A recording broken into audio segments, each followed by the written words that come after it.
75 days add சேலஞ்சில் இன்னைக்கு நாள் 16. நேற்று தான் நம்மளால் ஆட்டோ ஓட்டி நம்ம தூக்கத்தை கெடுத்தாருன்னு பார்த்தா இன்னைக்கு 4 மணிக்கெல்லாம் கல்யாணம். அதனால 3 மணிலேருந்து கெட்டி மேளம் அப்படின்னு சொன்ன உடனே ஒருத்தர் அடிப்பார்ல, அவர் அடிக்க ஆரம்பிச்சாரு. அவர் அடிச்சு நம்ம தூக்கத்தை கெடுத்தாரு. சரி அப்படியே போயிட்டு எல்லாரும் கிளம்பிடலான்னு பார்த்தோம். கல்யாணம் அதுமா குளிச்சுட்டு நல்லா மங்களகரமா வரலாம்னா பார்த்தோம். 10 பேருக்கு குளிக்கிறதுக்கு இடம் இல்லை, போய் மூஞ்சி மட்டும் கழுவிட்டு வாங்கினாங்க. கரெக்ட் தானே, அதுல என்ன தப்பு இருக்கு? அடிக்கிற குளிருக்கு எது குளிச்சுட்டு நானும் போயிட்டு கிளம்பிட்டேன். நம்மால் எல்லாருக்கும் வேட்டு சொக்காயத்து குத்துந்தாரு. மாசா இருந்தோம் எல்லாருமே பார்க்கறதுக்கு. மாசா இருந்தா நீங்களும் மாசா இருந்துட்டு அப்படியே கமெண்ட்ஸ்ல போட்டுருங்க. தமாசா இருந்தா தமாசுன்னு போடுங்க, ஒரு தப்பும் இல்லை. சரி வேஸ்ட் சொக்கால் அப்படியே அழகா நம்ம ஒரு 2-3 வீடியோ எடுத்துப்போம். ஸ்டேட்டஸ் போட்டது யூஸ் ஆகும் எடுத்தேன். கடைசி வரையும் அது உருப்படியா எடுக்கவே உள்ள. சரி என்னதான் எடுக்க மாட்டீங்க, வாங்க நம்ம எல்லாம் மாசா போயிட்டு அப்படியே திரும்பி ஒரு போஸ்ட் கொடுக்கணும்னு. அதாவது எவனாவது ஒழுங்கா பண்ணானா, அது எவனும் ஒழுங்கா பண்ணல. என்னங்க வாழ்க்கை எவ்வளவு சந்தோஷமா போகுதுன்னு நினைச்சேன். சென்னையில இருந்து ஒரு போன் வந்துச்சு, தம்பி உன்னால எவ்வளவு சீக்கிரமா வர முடியுமோ அவ்வளவு சீக்கிரம் வாப்பா சென்னைக்கு, ஒரு முக்கியமான விஷயம் பண்ணாங்க. என்னால அந்த விஷயத்துக்கு நோவும் சொல்ல முடியல, அந்த அளவுக்கு அது ஒரு முக்கியமான விஷயம். மண்டபத்துக்கு வெளியே அப்படியே ஒரு பஸ் இருந்துச்சு, அதுல ஏறிட்டேன். என்னோட பேக் எடுக்கல, என்னோட திங்ஸ் எதுவுமே எடுக்கல, எல்லாம் பசங்க பத்திரமா எடுத்துட்டு வந்துருங்கடான்னு சொல்லி நான் அப்படியே பஸ்ல ஏறிட்டேன். அதை விட ரொம்ப கஷ்டமானது என்னன்னா, நான் போய் ஸ்டேஜ்ல ஒரு போட்டோ கூட எடுக்கல, மாப்பிள்ளை பொண்ணு கூட. அது ரொம்பவே ஒரு மாதிரி கஷ்டமா தான் இருந்துச்சு. இவ்வளவு தூரம் வந்துட்டு என்னால போட்டோ கூட எடுக்க முடியலன்ட்டு சரி பஸ்ல ஏறிட்டோம், அப்படியே போயிடுவான் தான் பார்த்தேன். பட் பஸ் அப்படியே திருப்பி அந்த மண்டபத்தையும் அந்த ஊரையும் தாண்டி போனாங்க.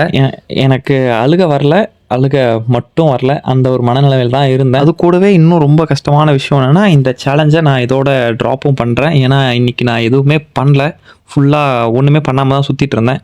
சென்னைக்கு வந்தேன். சென்னையில் வந்து நான் ஒரு நம்மளுக்கு தெரிஞ்ச இடத்தெல்லாம் சிலது பார்க்கும்போது தான் ஓரளவுக்கு மனசு நிம்மதியாக இருந்தது, ஓரளவுக்கு நிம்மதியாக இருந்துச்சு.